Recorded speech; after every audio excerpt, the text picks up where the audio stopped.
Hey buddy, imagine escaping your own country in a small fishing boat, kasama ang iba pa, at hindi nyo alam kung saan kayo pupunta. Hindi nyo rin alam kung makakaligtas kayo sa gitna ng dagat.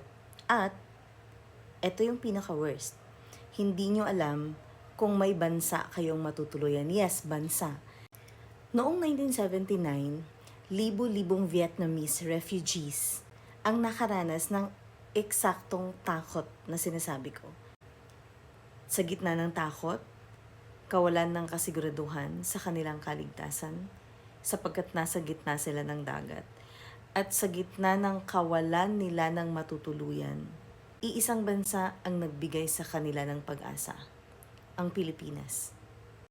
Matapos ang fall of Saigon noong 1975, pagkatapos ng Vietnam War, milyong-milyong Vietnamese ang tumakas mula sa Vietnam. Marami ang mga nakatakas sa pamamagitan ng maliliit na bangka. Naghahanap sila ng mapupuntahan somewhere in Southeast Asia. Maraming mga bansa ang nag-refuse. Hindi sila pumayag sa mga refugees na papasukin. Ngunit pinili ng Pilipinas na tulungan ang Vietnamese refugees. Sa Palawan kung saan nagtatag ang pamahalaan ng Philippine First Asylum Center, ay tinanggap nila ang mga refugees na ito. Hindi nagtagal, ang Philippine Refugee Processing Center sa Bataan ang naging isa sa largest refugee processing centers sa buong Asia.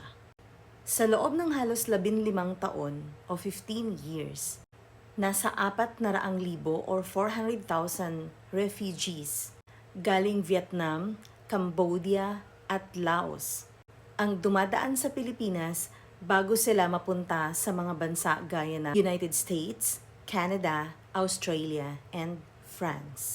Pero marami rin ang hindi na umaalis dito sa Pilipinas. Ang iba nag-asawa sila ng mga Filipino.